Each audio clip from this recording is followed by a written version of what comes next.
I am live. It's time to play guitar. Let's get the link, copy. Uh, DenverGuitarOrchestra.com. That's the website. You need to go and pick up the sheet music and all that good stuff. I'm going to go post our link for today's class right now. Paste, shift, highlight, not orange, not bold, link, enter, edit, settings, open, update, update. All right, that'll get everybody rolling in here to play with us. Um, 30 songs, four songs every day. Today our songs are "Row Row Row Your Boat,"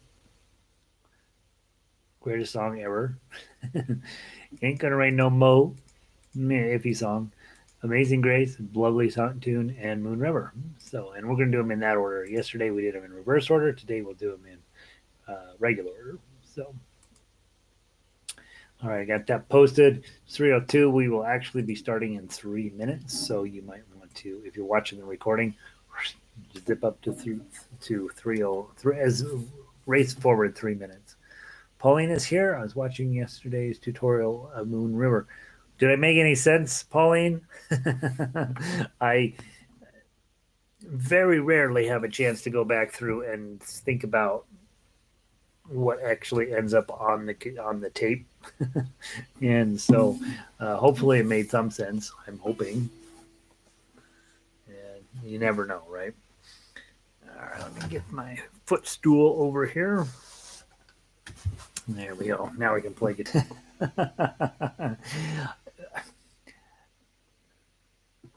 I always tell people they're holding the right guitar. Whatever guitar you own and is in your lap, that's the right guitar. That's what I tell people. That's what I always tell people. The truth is, most people are playing guitars that are way too big for them. Most everybody. Um, the big guitars sound better, but if you can't play them, you can't hold on to them, then who are we kidding, right? Um, Evelyn is in and she's ready to go. The one thing that I would say about um, big guitars, you get that nice bass response. There's something really just beautiful and comfortable about it. But I don't necessarily think that should be your main practice guitar, right? When you're learning how to play, when you're learning how to get up and running, a little bit smaller guitar can do you a lot of good. I mostly play smaller guitars, not because I don't appreciate what the larger guitars could do for me, but I just it seems like a lot of extra work for something that I'm trying to learn the song, you know, and so you got to be a little careful with that because there are small guitars that sound horrible. There are a lot of cheap guitars that sound horrible, and certainly inexpensive guitars are very hard to play in a lot of cases. You got to really know what you're doing with getting them set up, and so well, I'm not necessarily, and for sure when we talk about large guitars, I think like I have my dad's Dreadnought Martin, and that thing sounds like magic. It's absolutely beautiful. But if I had to learn on that thing, no way, no way, no way. It would make no sense whatsoever for me to be fighting that thing. Meanwhile, I have what I normally play at the house is that $100 parlor guitar that sounds sort of iffy. I'm going to trade it out, by the way. But um, but boy, it's sure a joy to play. Everything's right here, nice and easy to hold, all that stuff. So, what's the difference between baritone uke and a tenor guitar? The baritone ukulele has the plastic strings here. Tenor guitar is slightly larger and it has metal strings. So the bottom two strings are metal on a tenor guitar. Um, you will tenor guitar you don't see a ton of. It was it's largely been phased out. In fact, I'm not even positive you could still buy a tenor guitar that's being made now. I doubt it. So you'd be looking at some of the older ones, which would be fine. They were wonderful. Um, you have a really hard time getting in here these days, Elizabeth. YouTube's been a little fussy today with me as well. My website, oddly enough, is working just fine. A lot of times it'll be fussy. Um, but YouTube has been the fussy one today. It's probably just busy. Probably just everybody in the world's on the internet right now. I'm not sure how many other people have had to go to this style of teaching where it's me staring at a computer talking. But I know Zoom's busy as all get out, and I'm assuming YouTube has had a similar influx of people, and they're probably just trying to allocate resources, is my guess. So, plus Elizabeth, and it could be on your local end, right, where people in your neighborhood are also using a whole lot more internet. So, the fact that any of this works even a little bit is miraculous. So we'll take what we can get. I mean, think about it. Right now, you're hanging out up there in northern Colorado. Evelyn's in Cuenca, Ecuador. Pauline's in California. Vic is over up in Oregon. A couple other folks up here. Who knows where everybody's from? And I'm sitting here in Denver, and we're all chatting. It's a miracle. And yeah, so sometimes it's hard to get in and out of these darn websites. So there we are. Yeah. So ended the discussion on baritone, ukulele, tenor guitar, smaller guitar, and full size guitar. I think at the end of the day, you decide who you are as a player. And some of us, for some people, they got to have the biggest, the best, the prettiest, and all this, and that's fine, absolutely. For some people, care a little bit less about that and just need something that's easier to hold. For some people, don't want to have to work really at all, and so then baritone and ukulele or tenor guitar makes a little bit more sense. Not that they don't have to work, but it's just a lot easier than a guitar. And so I try not to be somebody who's like, oh, you got to get a better guitar. There comes a point when your skill set says that, and I have had that conversation with a couple of advanced players, like the guitar you're playing isn't good enough for you. But when you're learning, I think whatever the guitar you have in your hand, that's the right guitar for now. And then as you develop your skills and find out what you're good at and whether this is a thing that's going to stick for you, then you can start looking around for different guitars. That would be my thoughts on that.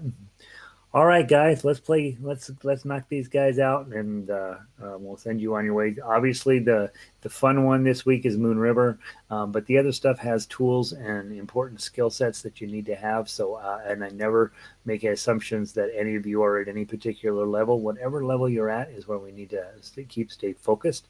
And so, row your boat. If you are level 1, these are big important tools that you need to be able to have. So, well, first thing is the D chord, index, middle, ring. We've been through it several times this week, so hopefully that's coming together. Let's play. I'm going to do an arpeggio. I'm going to do 1, 2, 3, 4, 1, 2, 3, 4, 1, 2, 3, 4, 1, 2, 3, 4. Row, row, row your boat gently down the stream. Merrily, merrily, merrily, merrily, life is but a dream. Now I'm going to do that. That was with 4 per beat. Now I'm going to do it with 3 per beat. 1, 2, 3, 1, 2, 3, 1, 2, 3, 1, 2, 3, 1, 2, 3, 1, 2, 3, 1. Row, row, row your boat gently down the stream. Merrily, merrily, merrily, merrily, life is but a dream. Okay, so there's the 3. Now let's just do one beat, one pluck per beat. 1, 2.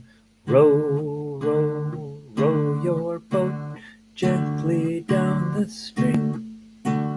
Merrily, merrily, merrily, merrily, life is but a dream. Okay, now let's do this finger. Down, up, down, up, down, up, down, up, down, up, down, up, down, up. Row, row, row your boat gently down the stream. Merrily, merrily, merrily, merrily, life is but a dream. Last one, thumb straight down. Here we go. 1, 2. Row, row, row your boat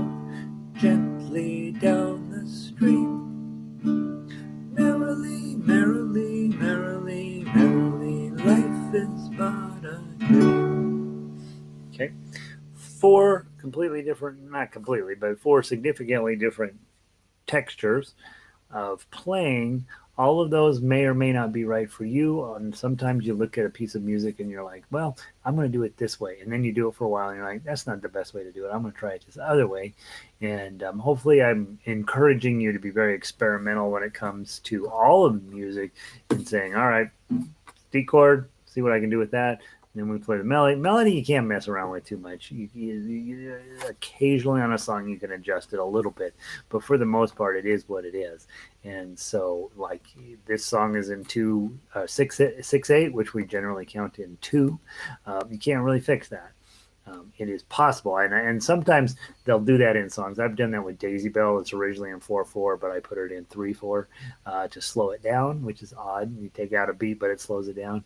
Remember years ago, Whitney Houston did this. I think it was Star Spangled Banner. I think it's written in 3/4. She did it. She sang it in 4/4 at a Super Bowl. So you can mess around with that to some extent, but not often. You really have to certain songs will cooperate with that more than others. But in terms of how you strum something, absolutely, you can do all sorts of interesting things with that. Let's play the melody, and remember, twos, index two. You're probably going to play this in second position, so that your twos can be with your index finger, your threes will be with your middle fingers. The couple of fives that show up are going to be played with your pinky, and then be ready to race down here to measure 10. Because you're going to need to get the merrilies in from the top. 1, 2. I should start with a 3 and a 2. 1, 2.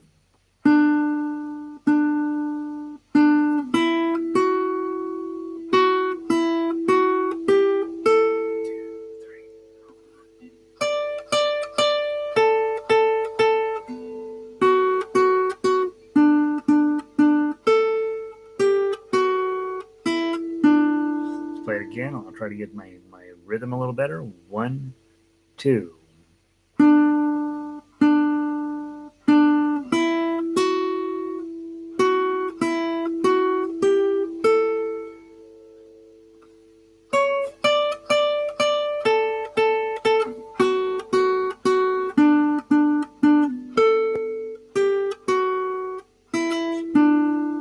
Hey, Arlo, welcome in.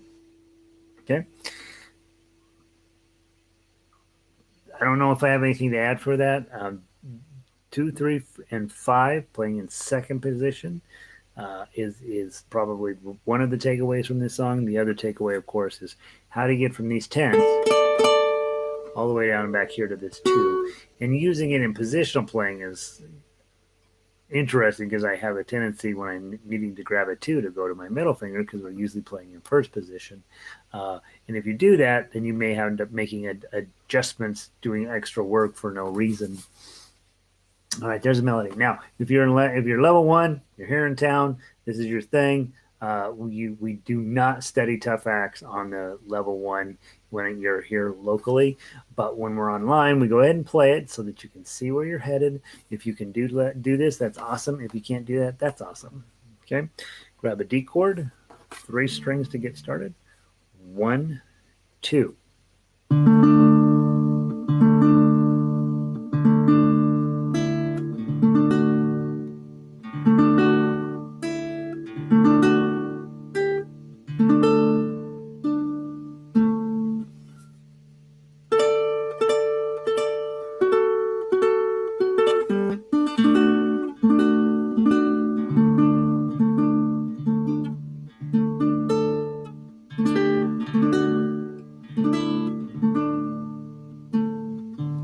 Back and play it with your claw. 1, 2.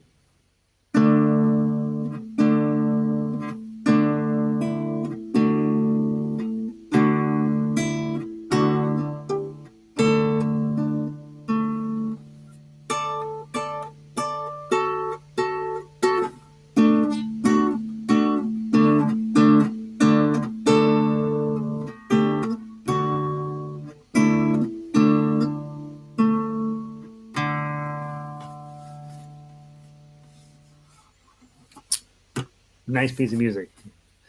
I think the fun part, obviously, playing down here, racing up here, playing back. And notice on your sheet music at the upper left-hand corner, that give you the full alternate D chord, and that is a bar on 10, and then uh,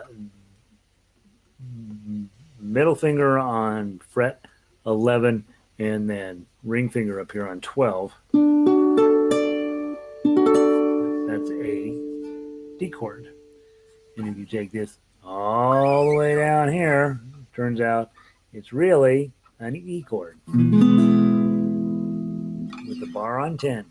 Okay. So that's what that D chord is doing there. Turns out it's the last chord that's sort of handy. There's no way unless that you're going to be able to play a 12 very effectively unless you're on an electric guitar. So on an acoustic guitar, pretty much 10 is really the end of end of the line for fretboard use. They do have guitars with cutouts here, so you can get down to those notes. But generally speaking, and it is a huge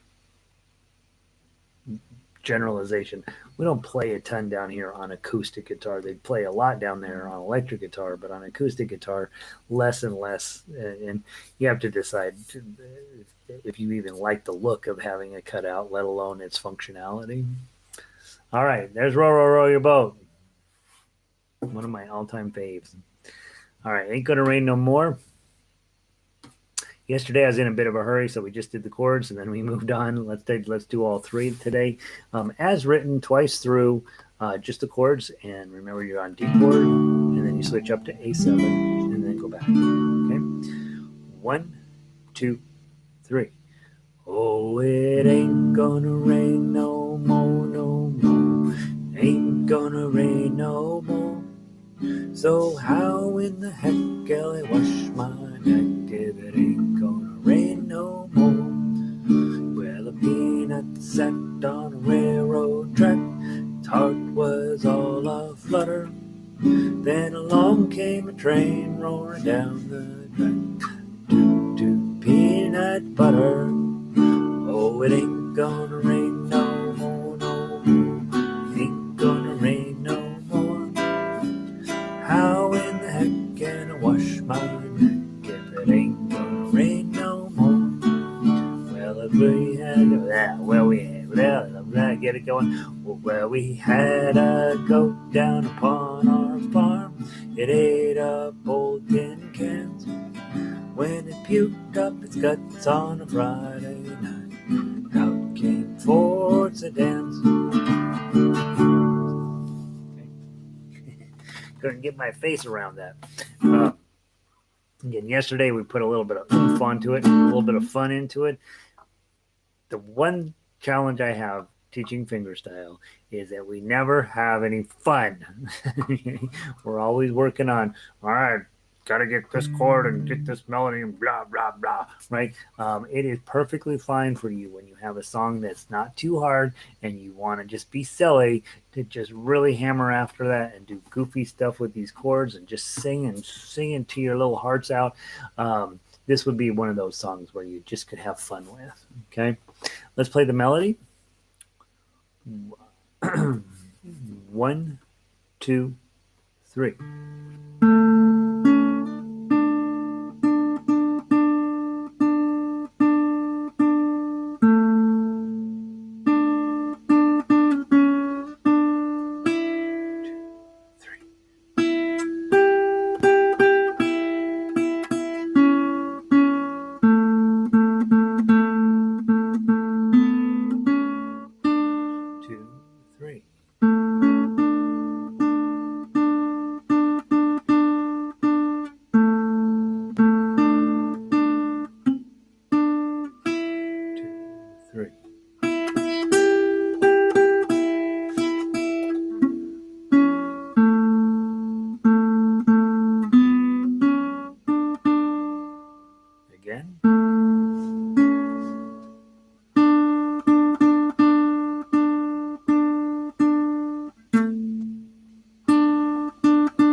Melody's iffy, right? And anytime you see a song and you're thinking, oh, I like that song, uh, one of the things to check is how little motion there is in the melody line. And if you look at the standard notation on this, it's not uncommon in guitar songs to see a lot of this going on. Measure one. Oh, it D D D D D D D D A. Okay, so you've got all those threes rolling across there, and finally something else. Um, you'll see that a lot in guitar music, especially modern guitar music. These people will write on a guitar, and we have a tendency when we're writing on guitar. I'm gonna hold this chord for a while, and then I will go to this chord. And we have this tendency as singers, as composers, keep everything this keep it's pretty blah. Then when we change the chord, then we get a new set of blah, and so we have a tendency not to have enough melody in songs written on guitar. Opposite of that on piano is we have a tendency to have a really nice melody motion, but the chords can sometimes perplex newer composers because it's just easier to hold on to a chord over here, just like on guitar, and so you'll see perhaps more interesting chord stuff in songs written on a guitar, but less interesting melody, whereas the opposite can be true on piano. And that's a huge generalization, of course. But just be aware when you're getting ready to sit down and work on a song and you don't see a ton of motion in the melody, there's probably going to be, it may or may not be a great song for you to be working on as a fingerstyle guitarist. We like melody, we like things moving up and down. That's what makes great fingerstyle, instrumental stuff on this instrument. All right, let's go into the tough acts. Okay, so now here's where we take the basic chord structure, combine it with the melody, and see what we come up with. See how we feel about it. From the top, 1, 2, 3.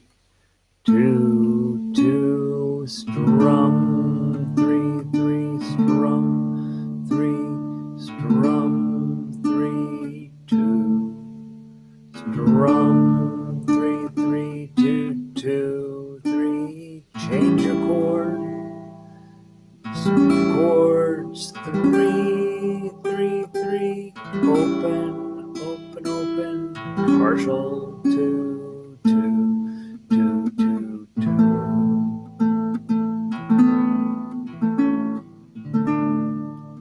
Decorative notes.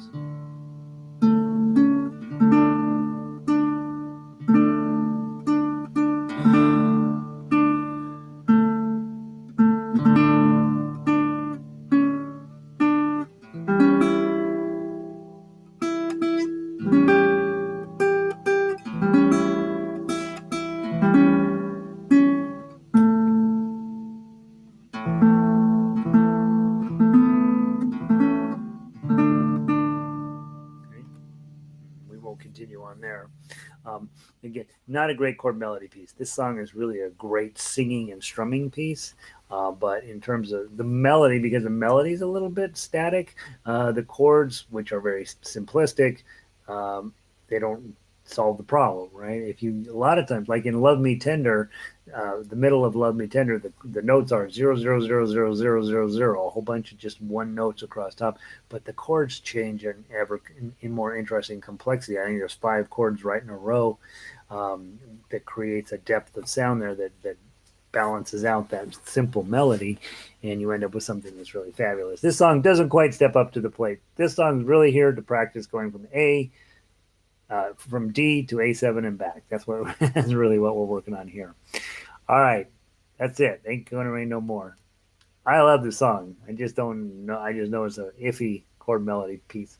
All right, guitar book 3. Speaking of great tunes, let's play Amazing Grace. This one we put into the key of C on purpose, so that you have to deal with the F chord. Okay, not too often, but it shows up a couple of places. And when you're singing it, you want to play as much of the chord as possible. When you're doing the tough acts, you may simplify the entire chord, so that you have some hope of being successful. Okay, so grab your C chord.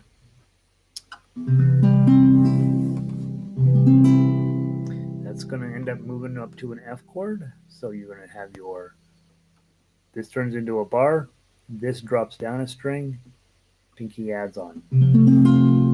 That's your F chord. To get back, you're going to index finger down, middle finger up, pinky goes away. Okay. Then down to measure 7, we got to get to a G chord. And we talked about this on Monday, I believe, with lots of different choices here. I almost always go to the standard open G chord, but you can just raise these two guys up and add your pinky. A lot of folk music people will do that and move. Or do what I will end up doing, which is I got my G chord all figured out. So boom, index, middle, ring. And then to get back, index, middle, ring. Because the key of C is not that great of a key for guitar, these are harder to work with than you want them to be. So just know you are going to be playing in the key of C, which means you are going to have F chords, and it's worth coming up with your system that works best for you. Let's sing it. Okay, you guys know I can't sing, so here we go. For those of you who hate singing, this is actually a fairly helpful tool that I learned from Kathy, who comes to our classes once in a while. Find your first note. Right there. And then it'll be a little bit better place to start. Amazing grace, how sweet the sound that saved a wretch like me. I once was lost, but now I'm found. Was blind, but now I see 2, 3, 1, 2, 3. Okay. The last measure is always a discussion. If you're in ensemble, are we going to play all 3 beats of that? Are we just going to play the first beat and let it ring out? What are we going to do? When you're in an ensemble, when you're in a small group, discuss the last measure. Everybody needs to do the same thing. You all need to know what you're going to do there. When you're a solo player, you can make that decision. That's the end, or you get to make that decision. When I'm playing, I almost always do zoom at the end. All right, let's do the same exact thing, only this time out, let's do an arpeggio pattern. It's in 3, so you want to come up with some sort of 3 pattern. I'm going to suggest that you use these inner strings, and then 1, 2, 3, 1, 2, 3, and I think it'll work pretty well. Let's do 6 on each measure. 1, 2, 3, 1, 1, 2, 3, 1. Amazing grace, how sweet, I blew it, the sound that raised a wretch like me. I once was lost, but now I'm found. Was blind, but now I see.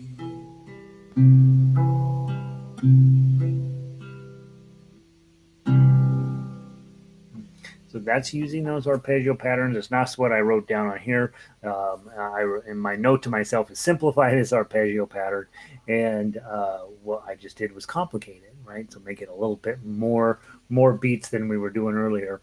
All right, now the next thing is you've done your chords, done your arpeggio picking. Let's go through and run through the melody and see how that goes. I see 1s, I see 2s, I see 3s. Okay, that means you're in first position.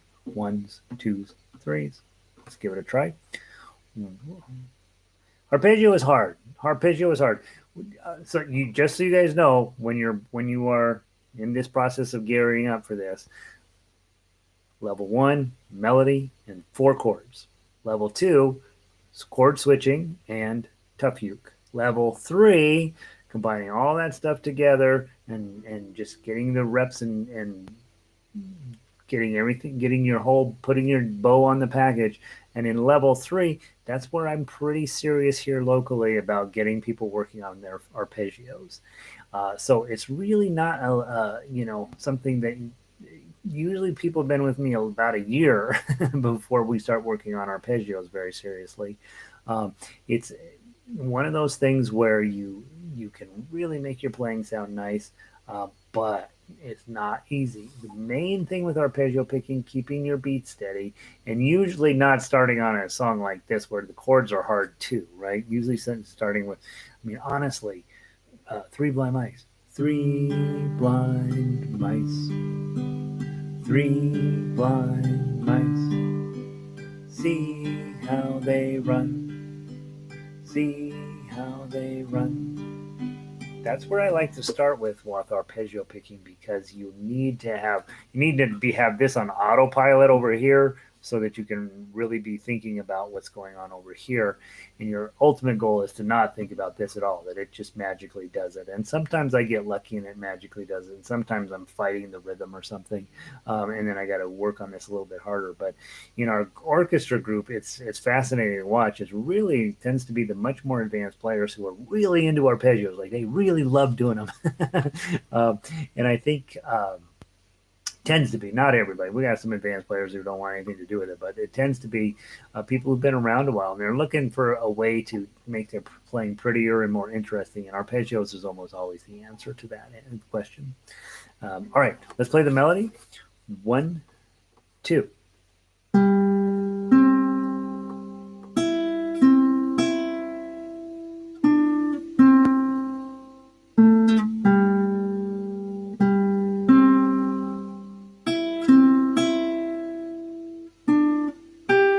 2, 3, 1, 2.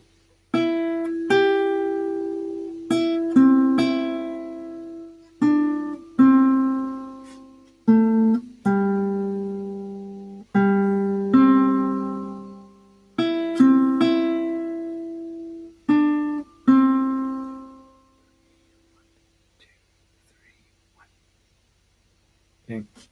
Now, if you're level 1, that's something I want you to be able to do. I want you to be able to play that melody just fine. If you're level 3, 4, 5, whatever level, that should be something that you're working on getting perfect tonality out of it. All of those notes are round and beautiful, well thought through. Your attack pattern, you have little or no motion over here. That your right hand as your string attack means something. You've thought that through. Do you play it down here, or do you play it? Let me give you a couple examples. You can play it down here.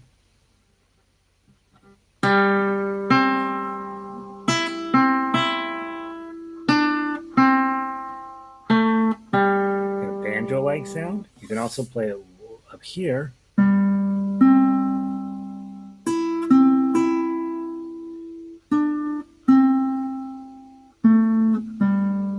this guitar, it sounds like I'm playing in a well.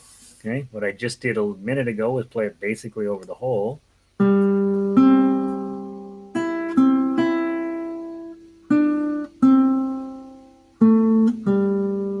Sounds like what I wanted to. It seems like playing this song over the hole is going to make the most sense, but not on every song. And so you're really thinking about, as you're a higher level player, what does that melody, what am I going to do to bring the best possible sound that I think this song is owed while I'm playing the melody, and then theoretically somebody else is running chords, arpeggios, the tough acts, whatever. They're doing their own thing, and your job is to make sure the melody is perfect. And again, that's the job of a lead guitarist, is to play melody perfectly and to play it with the best possible tone that they could muster up for each individual song. That's when we talk about, like in electric guitar, how do you handle your pick? The way you handle your pick can have a great deal of different effects. And so you don't want to always use your pick exactly the same way because different songs call for different techniques. Same thing in fingerstyle. Um, you can. I played all three of those with my thumb, right? What if I switch to my index finger and middle finger?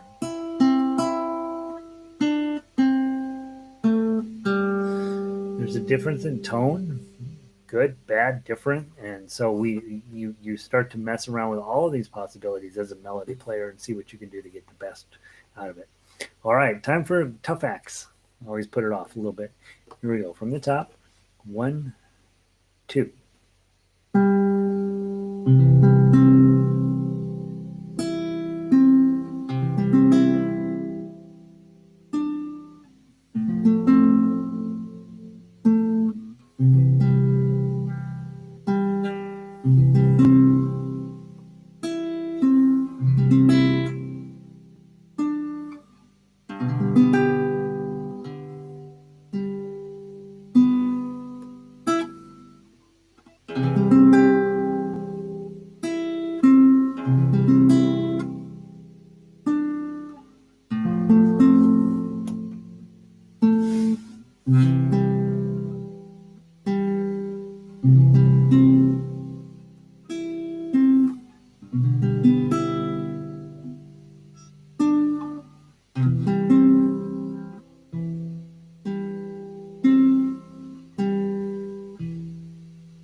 Isn't that pretty? Nice and slow, peaceful and easy through that. Um, Take that to church and play it. All right, Moon River. Let's knock this guy out. So level 4, and when you move from level 3 to level 4, you take it as a matter of faith, and that things are about to get real tough. Okay. If you are newer, chords and lyrics, or I'm sorry, chords and melody playing are absolutely a place to put in your time. Even on a complex song like this, playing the melody is just the same as any other melody. It's no different than Row, Row, Row Your Boat or any of those. You might go further up the neck, might be a couple of weird frets that you aren't used to seeing in a song like this, but you can play the melody, and don't pressure yourself to do stuff that's just completely outside of your skill set so far. Uh, Go and, hey, I'm playing level 4, but I'm a level 1 player. Melody, melody, melody, melody. All right, the rest of you, toughen, get your acts together. Here we go, from the top. 1, 2, 3.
Go.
Second ending.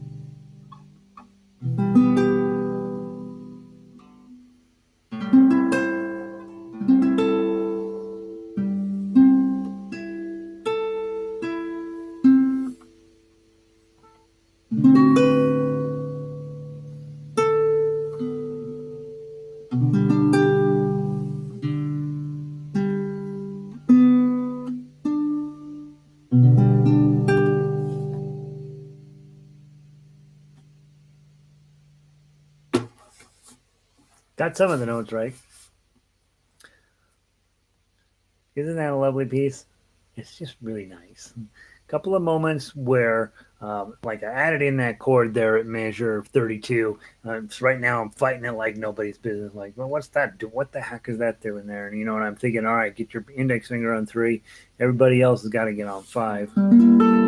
That's going to sound awesome if I get to it. But it is definitely not going to just jump on my guitar and be like, yep, you could do that. And I think Vic's point, lifelong, right? Plan on playing this song the rest of your life. Just once a week, once a day, twice a day.